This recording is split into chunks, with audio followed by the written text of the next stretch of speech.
Nice. It's the session. Um, Welcome everyone to this panel discussion with Dr. Ajay Oberoi, who is the CEO and MD of HRS at TOP. Um, Ajay is recognized amongst the top 100 great people managers by Forbes in 2020 and is also the recipient of the 50 most talented global HR leaders in Asia by CHRO Asia, and also a recipient of the Lokmat HR Leadership Award. Welcome, Ajay. I'm really thrilled to have you join our discussion today. Thank you for making the time. Let's get started. Do you want to say a few words? Thank you.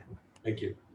The first question I have is, we're all in this COVID realities, and the question is, what are some of your observations around the COVID realities for business as a whole and for the BFSI industry in particular?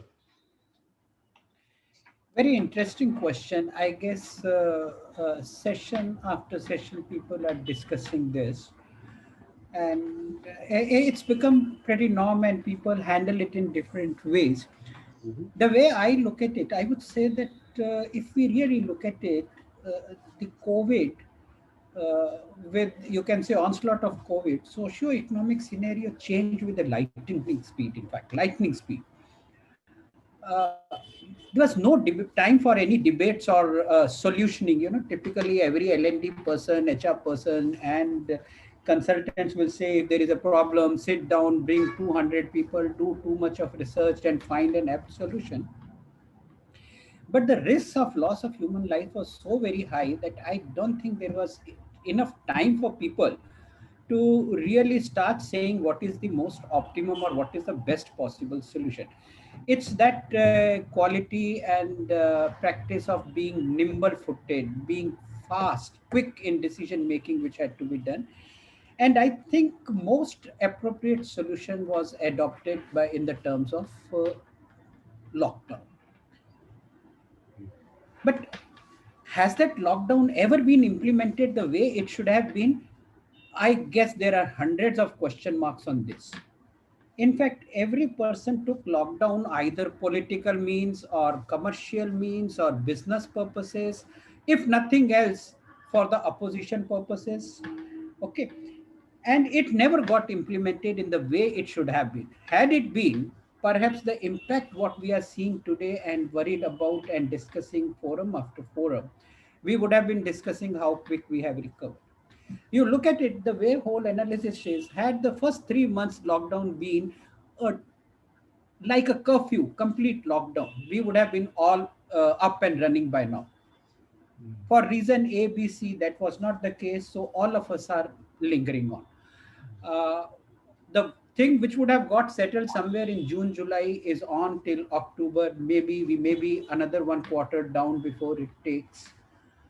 And the issue for industry after industry is same. Business after business is same. You can put few exceptions like pharma or IT, or you can say really online related activities. That's the real, you can say, hey while sun shines.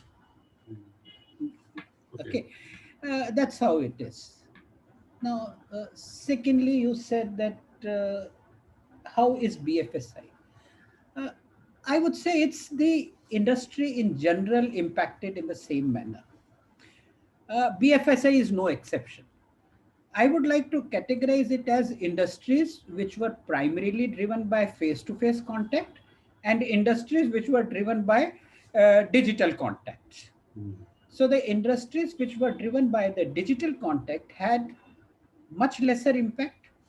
The industries which were driven by face-to-face contact had a massive impact.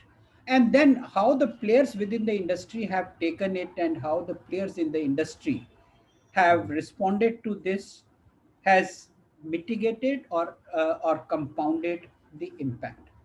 In BFSI, I think barring life insurance segment, which has shown a different trend, rest all have suffered the same way.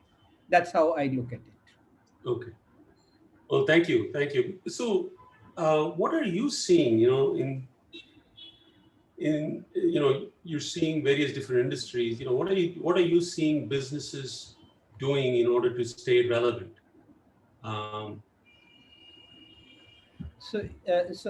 You're saying what in my mind businesses are doing different because of COVID. Correct. Yeah. Uh, Very interesting. Are they really doing different, or they are following the cliches which always the businesses followed? Change, change, change without changing. Hmm. If we were really changing with times, we would Hmm. have been prepared a lot more for this real VUCA onslaught. Hmm. Krishnan, you would see that VUCA terminology entered in our dictionary and vocabulary almost a decade ago or more than that. Yeah. And if you This is really see, this is the first VUCA which has hit. absolutely, Okay. absolutely. And the whole world is flat. What does it mean?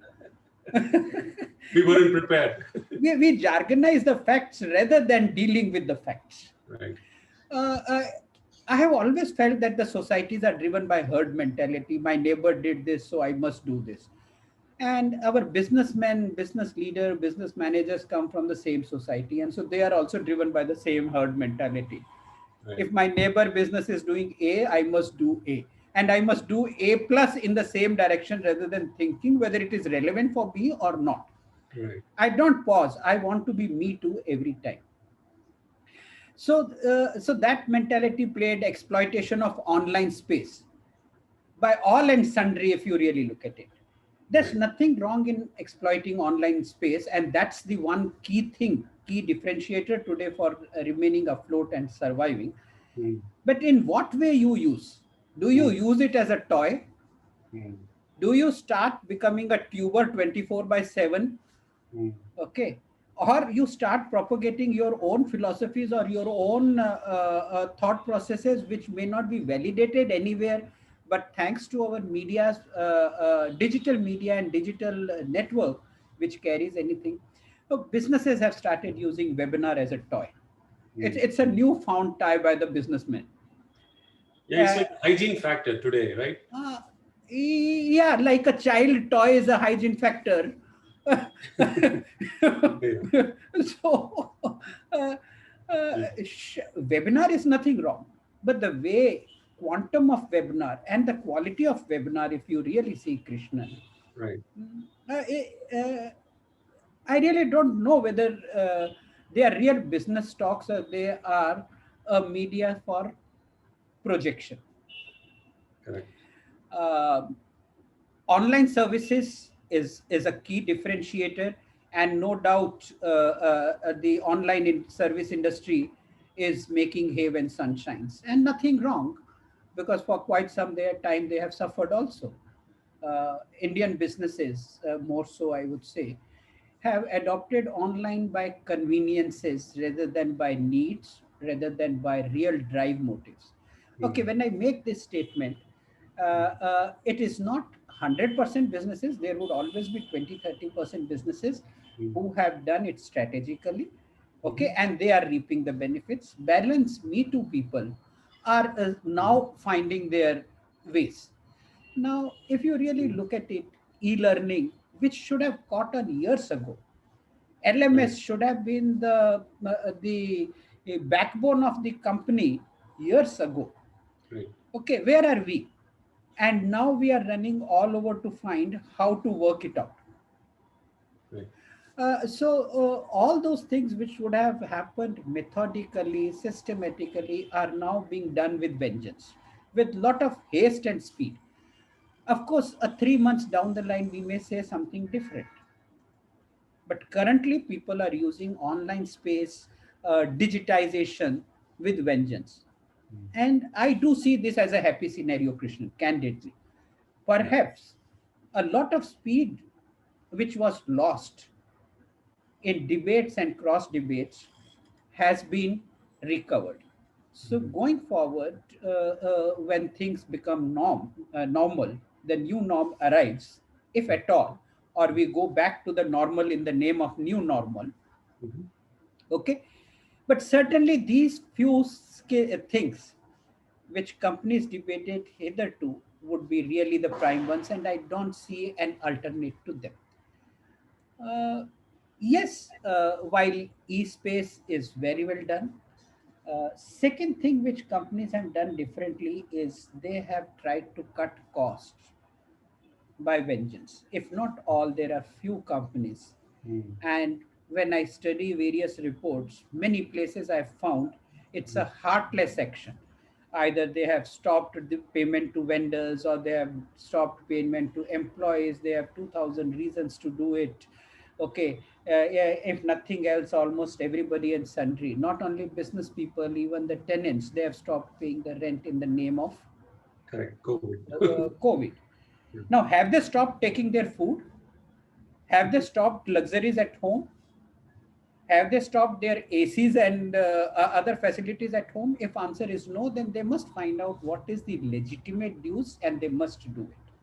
Right. I must say I know few companies, and as a matter of fact, I take pride in my previous organization from where I superannuated. That's IDBF Federal Right. Life Insurance. The management has taken a complete, very, very honest and straightforward stand that employees stand first. Mm.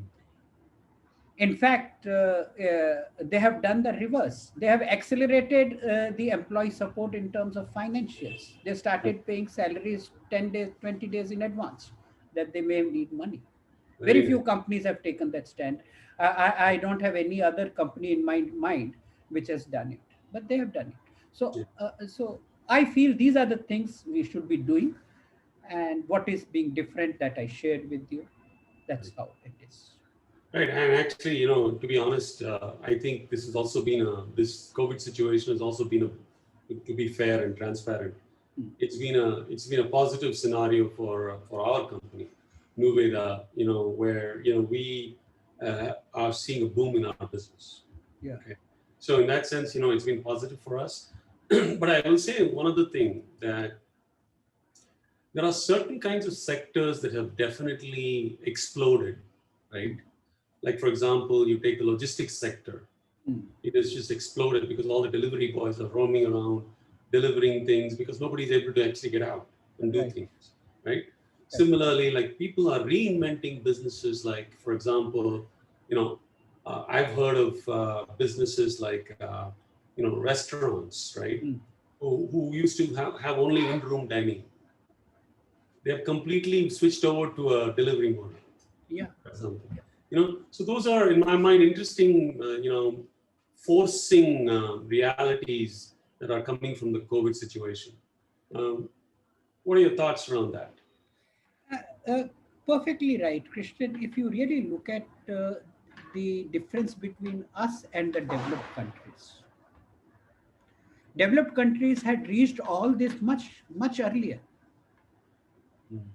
If you look at developed countries, and if you see, most often people would be ordering at home what need to reach, and as an exception when they are meeting as a party or some celebration would they move out, unlike in our country where we trend going out for lunch, dinner, either sometime one on one or a group of two three. Okay, so I clearly see that as a trend. And again, if you see, Krishnan, it comes back to my same point that these were the services which were available in India, Mm. but were debated differently. Mm. And now they have come back with vengeance. Let's say home delivery Right. is not invented during COVID, but Right. its utility is realized during COVID. Absolutely. Its relevance is utilized during COVID. Right.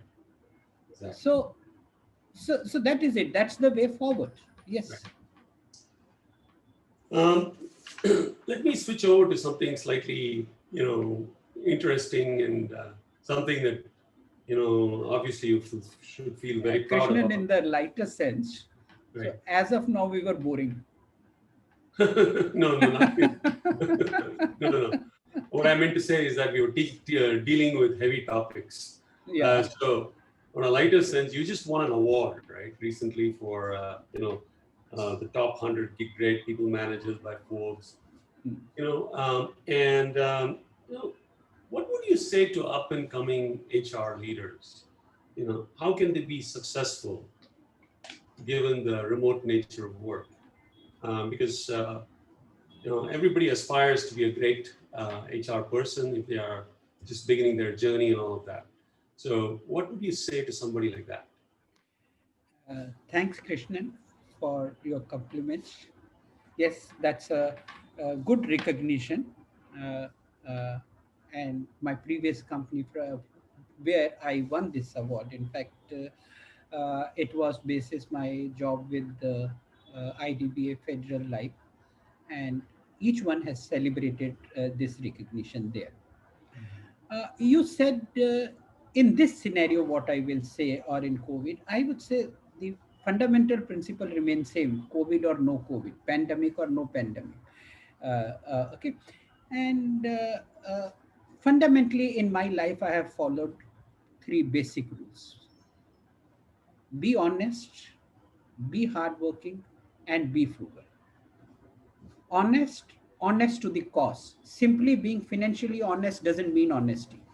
You may be financially honest and professionally corrupt to the core and doing all that things which are harming business. That's not what is needed. Hardworking does not mean that you're working. A poor animal gets pulled in every time when we have to take an example.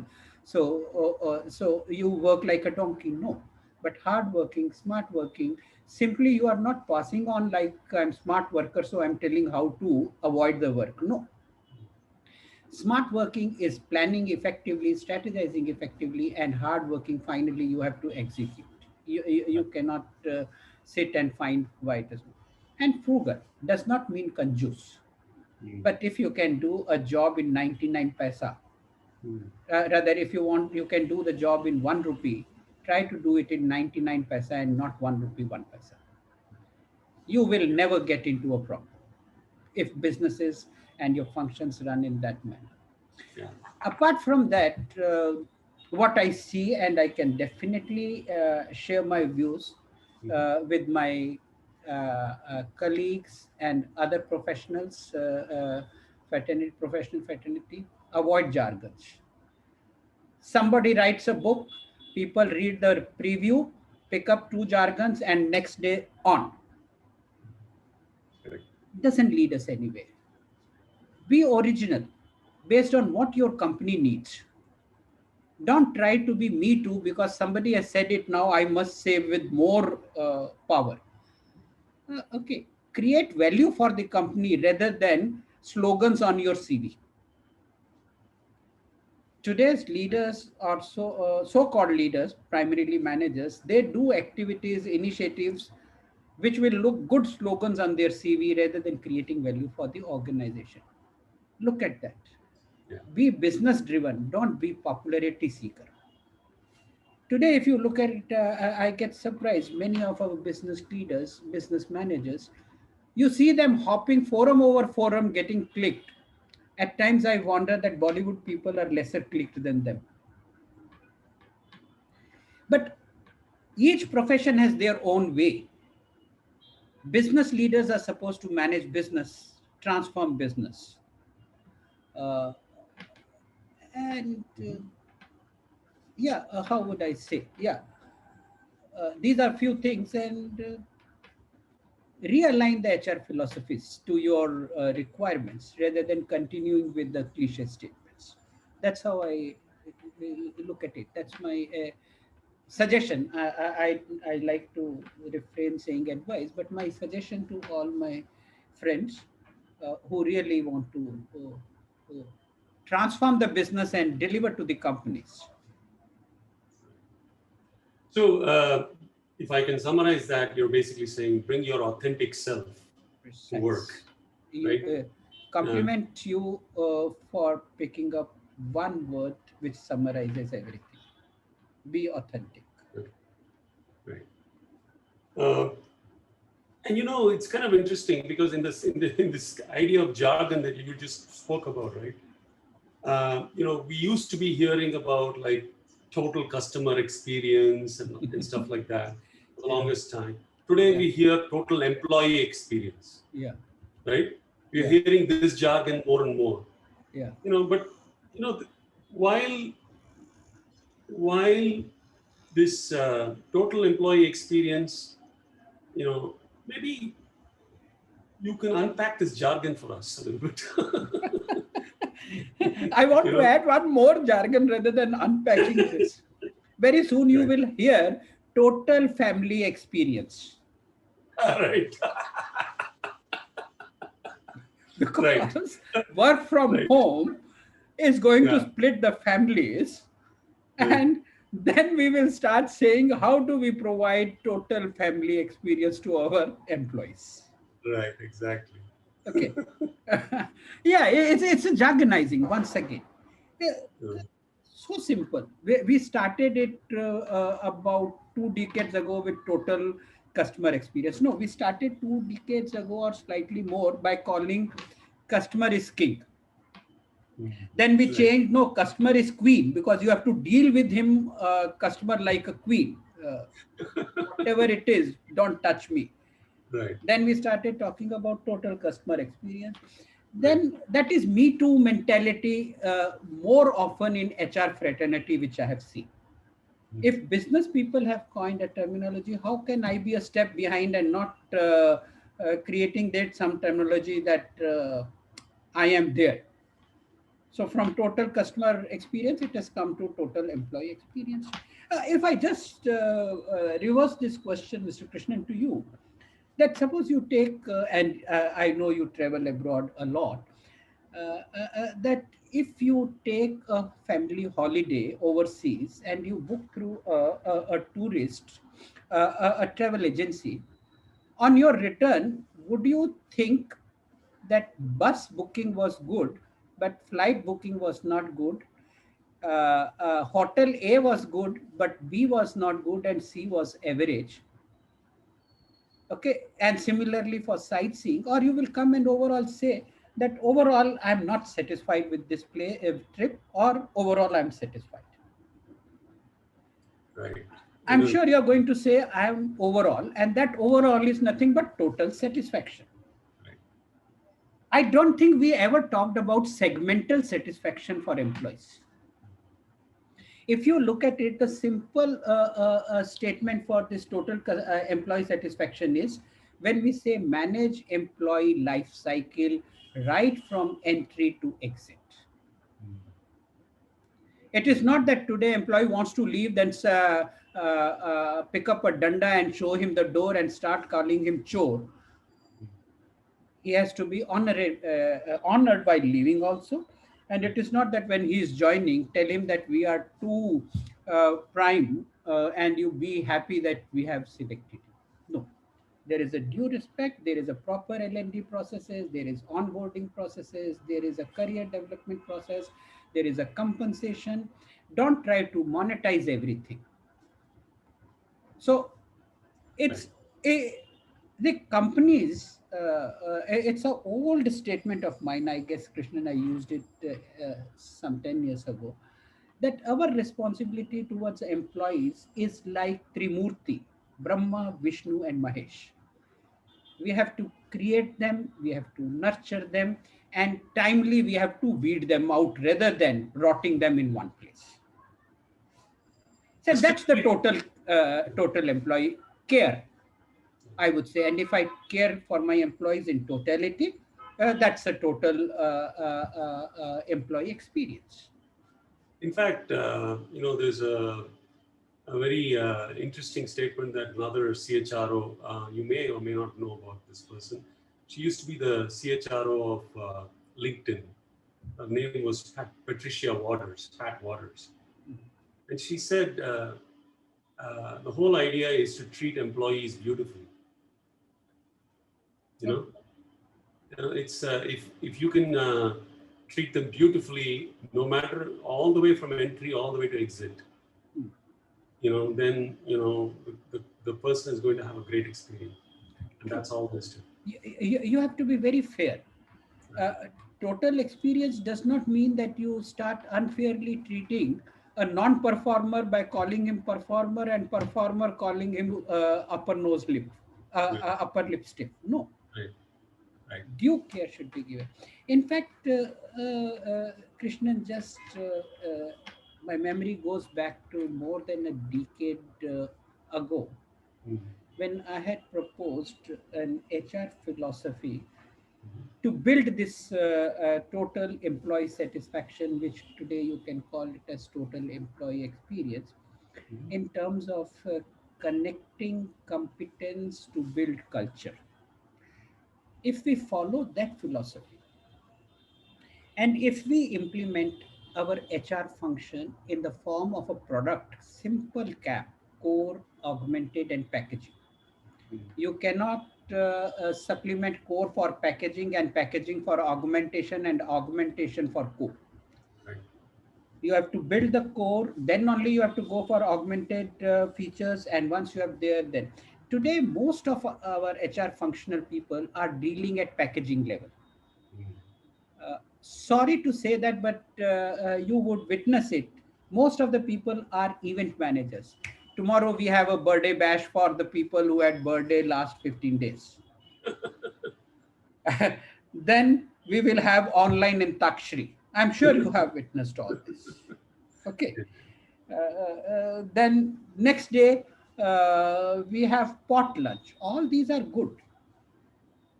But are they building employee experience? Are they building event? We need to be careful. Yeah, there will always be view versus view. Right. If Right. they are these are the activities which are really delivering what you want, Mhm. do it. If they are bells and whistles to say that we are doing it, then do it them as bells and whistles and don't treat them as core. Right. That's Right. how I look at it. Okay, I got it. And so, um, so it's interesting that you just said that because what that really means is that um, if you're really, doing your job, all these things will follow. Precise. You don't need to, do something any fantastically or anything. You just be really rooted in your job, and you get your job done.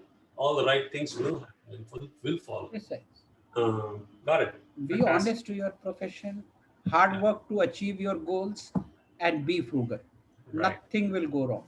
Right. I see that we are halfway down in terms of time, and that we've actually got one question from the audience that came in a little while ago. Mhm. I do have some other questions, but I do want to kind of, uh, you know, ask this question on behalf of the gentleman here, Nilanga. Mhm. Um, he's asked the question, what will be the agent recruitment strategy in this COVID situation?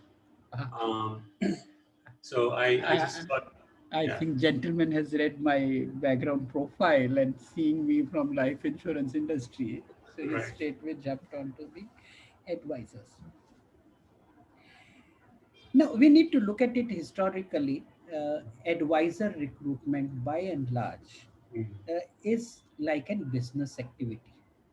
Okay, where you convince them to be an entrepreneur. They do it as their business. Okay, and they get rewarded in terms of commissions. Okay, uh, a lot has happened in the past through face to face connect. You meet, you convince them, you show them a business proposition and build it.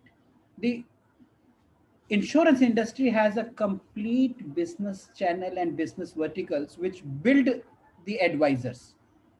The advisors, you call them advisors, you call them agent, whatever word suits an individual. Okay, now in current scenario, if I move to this point, because I'm sure gentlemen must be looking at how do we do in this current scenario. Your movements are restricted. Now, though, yes, people have started meeting each other, but there was quite a long time when face to face meetings were not there. But I must compliment my friends in online services like you, Krishnan, who have provided a very good, I would say, bridge to fill that gap of face-to-face meetings. Thank you. Those things which at times were the frill became the essentials, and the companies have gone ahead. So those meetings with advisors became digital. And I would say that having seen the experience, perhaps this might take as a very good strategy going forward Mhm. to expand advisors more through the digital mode of meeting rather than uh, running after one in one direction and second in second direction. Mhm. So going forward, I see perhaps few learnings which we would have got during this about 9 months. I keep my fingers crossed, and I'm calculating that by December we should be pretty much under the normal or the new normal. Okay, uh, so these learnings will be with us. Okay, fantastic. Yeah, I also wanted to say that, in that sense, I think your experience at IDBI Federal definitely, were pioneering in terms of, you used to conduct proctored exams and all of those kinds of things Yes, long yes, before I think the industry even considered doing these kinds of things. yes. So to that end, I think a lot of many new things happened well ahead of time at IDBI Federal. So kudos to you and your team for doing all those kinds of stuff, I would say. Um, the other question that I now have is, you know, when it comes to measuring, employee experience and stuff like that, what are your general thoughts? Is it something that, um, you know, um, uh, you know, is there some specific model that you have that we should look at, or is it something that is well known in the industry? That will be great, because I just feel like it's one thing to talk, but at the end of the day, metrics always mean a lot, right? So it'd be great to hear from you. If I just capture your question, you are wanting to know, is there any metrics basis which we can check what is an employee Right, total right, employee experience, right. right? There are quite a few things which are up and running in the industry. Mhm. Some I call them as fads, some I call them as reality. Okay, maybe I will be committing a political suicide if we start saying this is fad and this is reality. So I will state what all is there without categorizing them. Right. Okay, and then perhaps I can share with you a part of my performance management research. Right. That's the my research topic on which I had done, and that's something there. Sure. You see, any anything which you want to measure, Mhm. anything that's an old cliche, what is measured gets done, what is not measured doesn't get Right. done. So if I want to measure the total employee experience, Right. I need to put very clearly what are the levels I'm measuring the total employee experience. What all are the touch points, what all are the employee expectations, and what all are we doing to build the employee experience. And that every stage, at every activity, what we introduce, initiative we introduce, Right. we should measure. And this is in general, I'm saying, which is also applicable to total employee experience. Right. You must measure the effectiveness of what you're saying. Mhm. Okay, you must measure the efficiency of it. While people will say why these two differently, we can have a separate debate for hours together. Why? But yes, we must measure effectiveness, we must measure efficiency, and we should never ignore the cost angles. Quite often, I have heard people saying cost is not the material, I want it get done tomorrow. Moment we say that, and we do the same thing at the multiple time of the cost, then the next initiative which you were supposed to take and which was the more apt initiative gets deferred by 1 year, Right. because you have consumed everything here. So don't be in haste. Measure effectiveness, measure efficiency, measure cost. Super. Now, when you talk about total employee experience, measure these three factors for your recruitment process, measure these three factors for onboarding, measure these three factors for his development, his career progression, company's performance management, your compensation. Okay. Uh, Nothing can be separated. I can't say I'm giving you everything, so I'm not giving you money, or I'm giving you twice the money and I'm not giving you anything. I You will love the not have the thing. simplicity, by the way. I love the simplicity of measurement So, uh, methodology, because bottom line is I'm a physicist. And, I love elegant and simple. I'm not I may be a physicist, but it has to be simple for me to understand. simple. And efficiency, And effectiveness and cost is simple. simple. And if we can do that, we're in very good shape, right? So, That's how it is. okay, fantastic.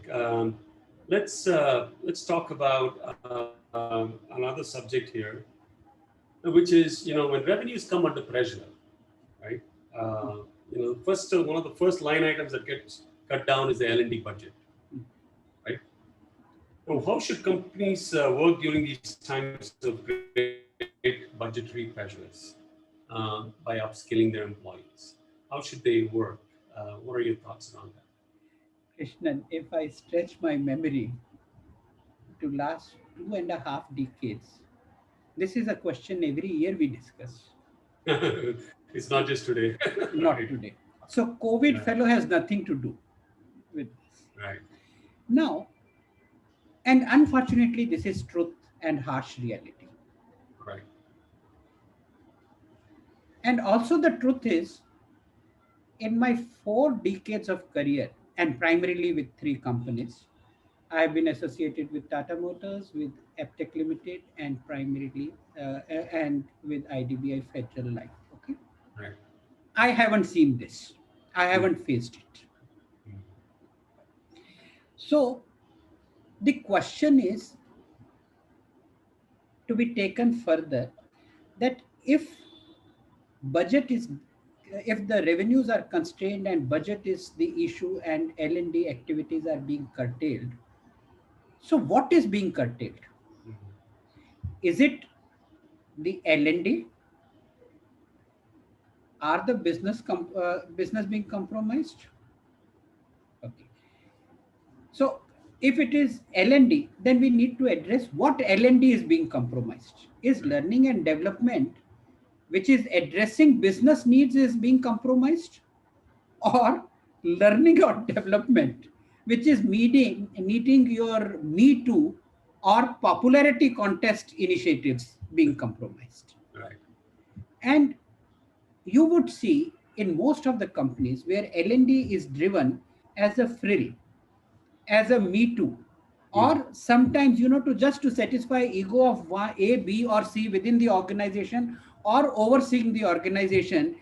He or she says, oh, somewhere that is happening, I liked it. The whole office is behind to make that happen. Right. So those are the things which make L&D as a frill, and at times a laughing stock. Got it. Okay. Yeah. But if your L&D is directed towards the business needs, and if you are very effectively able to stand up and say that I am doing this and this is what is the resultant of this, Right. okay, it will never be compromised. I haven't seen it.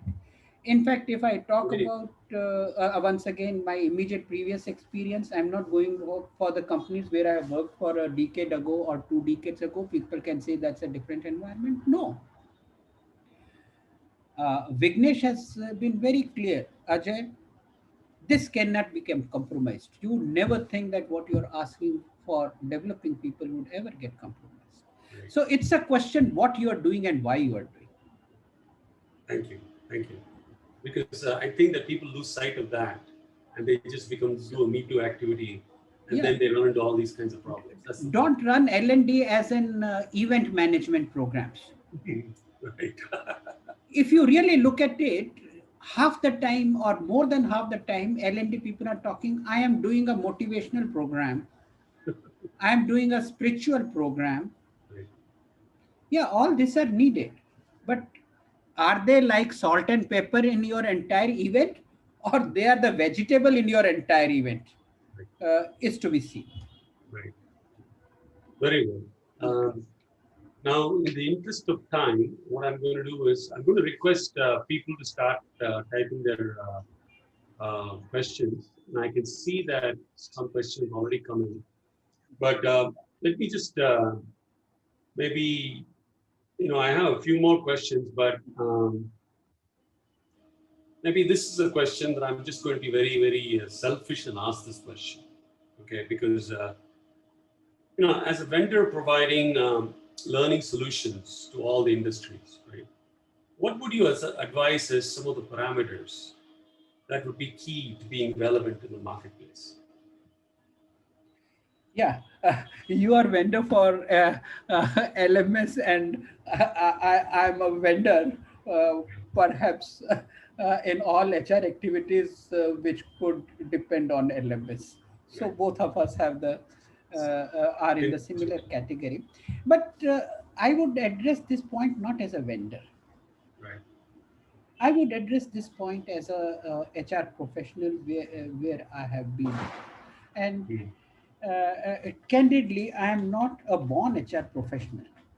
Mm. I imported myself into HR from the business functions. In fact, a long career into the business functions and then to HR. Now, for us to remain relevant, we have to address business and people issues.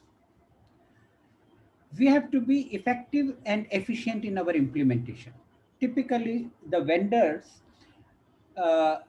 like to suggest and move on, forgetting whether they are efficient and effective when they have really implemented it. Right. We have to stand up to that.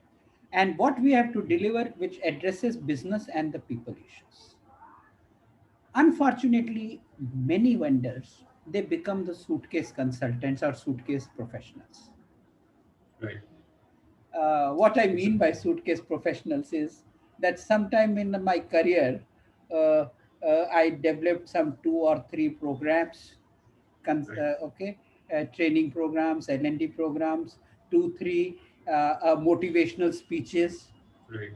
okay, and I learned how to articulate them and how to deliver them with theatrics.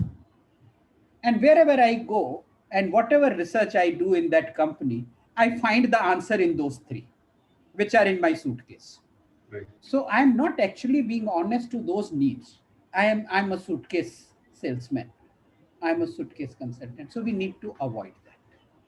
It's a very good lie. I like that point. Be Because, genuine, yeah. analyze, diagnose for the business reasons. Right. Go beyond theatrics. Right. L&D is not to exhibit your theatrics. Training Right. programs, quite often, Krishnan, you would have seen that Right. trainer gets into theaterizing a lot. Right. Not needed. Be the Right. subject. Correct. I'm just going to ask one last question. Sorry, I just had one other important one. All for See, you. as we are dealing with more and more clients, we are finding that more line of business leaders, Mhm. okay, are getting really involved in learning and development. Mhm. Okay? Um, and what would you say to L&D leaders, when such things Uh, happen? Exactly. Krishnan, I couldn't fully catch, but what I understand what you're saying, that line of business managers are getting involved in L&D, and what is my view on that? Is that the question? Right. Sure. Yeah, Uh, pretty much. Yeah. okay. Uh, Sure. Very interesting. Once again, I must admire Krishnan. Your each question is actually provoking me to once again keep hitting the root where the problem lies. Now, Right. it is not that more and more line of business managers are getting involved. So, what should I feel? My question should be, why are they getting involved? Mm. Because of fancy, because they don't have nothing to do, they don't have anything to do in their area, and they think this is an area I can shine, or they are not getting what they wanted and they are trying to take control of what they want. And I find the latter part as more often true. If you really look at it, Right. what I've been talking earlier, that if L&D is me too L&D, training and development is me too, and some of my peers, some other company has done a Right. program, so I want to do it. Okay, and I'm not able to justify what I am doing for my business, and when my business manager says I have this challenge, and I start questioning him on his traits rather than addressing that challenge, so he Right. will put his hand into it. Ultimately he is paying for my salary, Right. and Right. I he doesn't exist for me, but I exist for him as a HR professional. I must remember that. Even if he was recruited by me, but after he has joined, I exist for him, he doesn't exist for me. So if I am able to deliver what he needs, he will not poke his nose. He has enough time at his hand to build his business rather than meddling with something which is happening better than what he could have done. But if that is not the case, Very true. he would interfere. Right. And if we have to Right. avoid, go back to what 5 point formula I said earlier. Address business Right. need, be effective, be efficient, avoid being suitcase, be genuine, and go beyond theatrics. Nobody will try to take control. Yeah, there will be one or the other odd man. So we have the different Right. ways to deal with odd men out.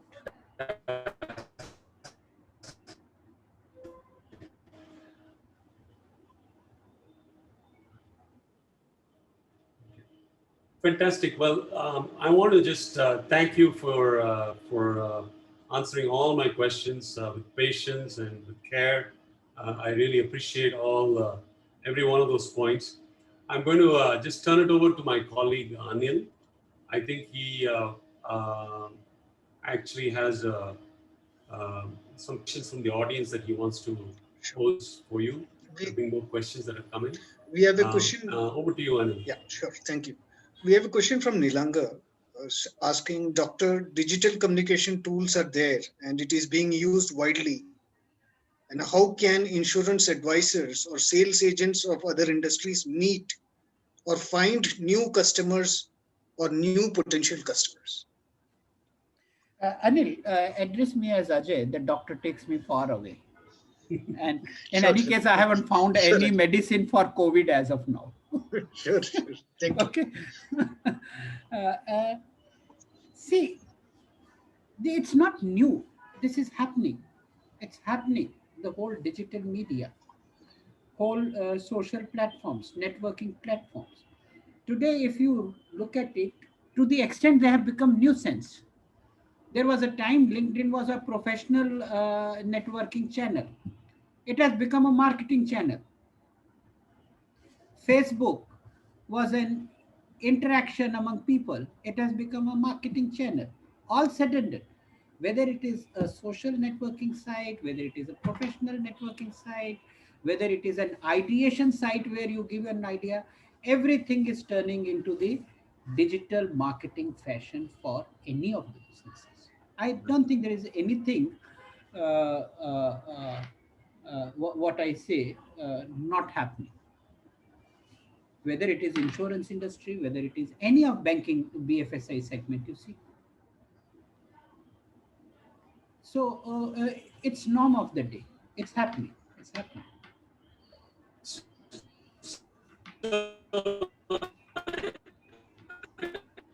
Voice is cracking. I'm not able to hear. Okay. All right, Anil, do you have other questions? No, that's it. I think we can open our mics, and if there are any questions, Feel free. what, Yeah. Dr. Krishnan? Yeah, I just wanted to request, it's kind of an open question time right now. So anybody has any questions, please feel free to ask Dr. Ajay Oberoi. Uh, as you can see, he's got a wealth of knowledge, experience, and he's covered a lot of topics, from HR all the way to technology and learning and development and more. So, any questions that you have that we might answer for you, this is your time.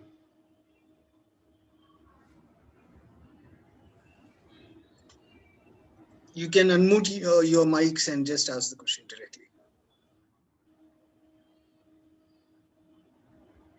Okay, if it's not if you guys aren't ready, Anil, do you have any questions that you want to ask?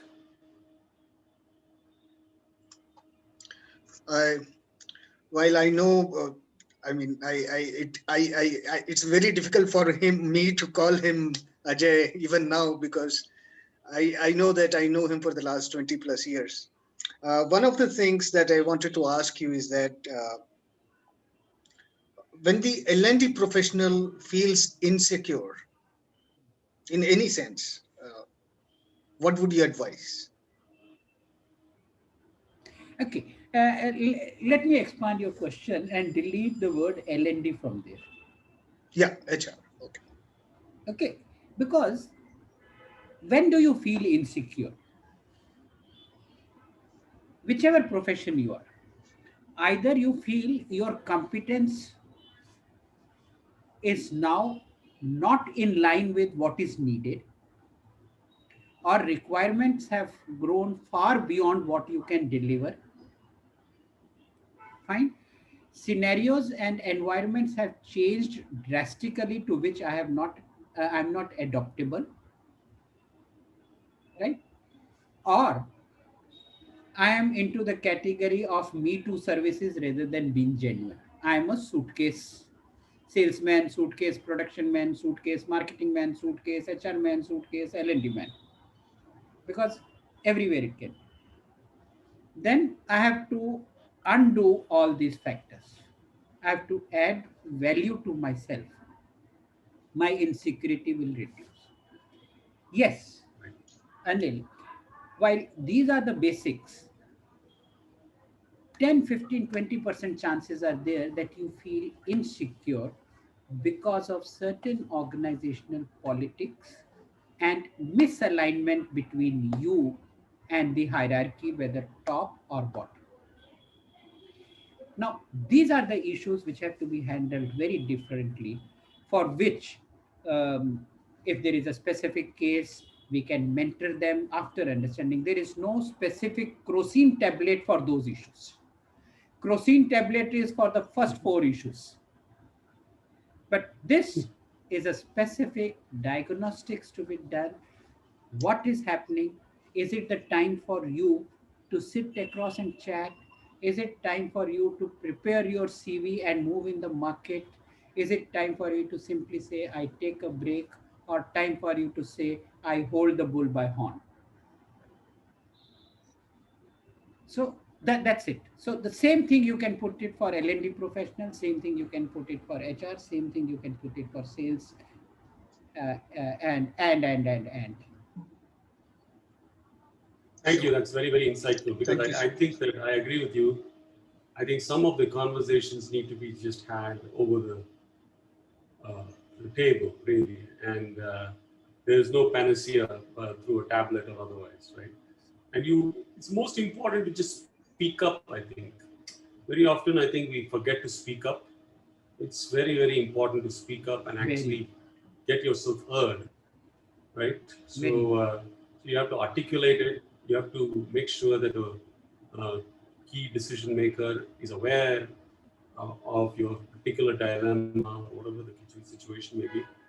And very often, just a discussion can actually clarify a whole lot. That's been my experience at least. We have reached the end of the panel discussion. I wanted to just thank you from the bottom of my heart for your time, your patience in handling everything, Dr. Ajay Oberoi. I think it's been wonderful having you with us.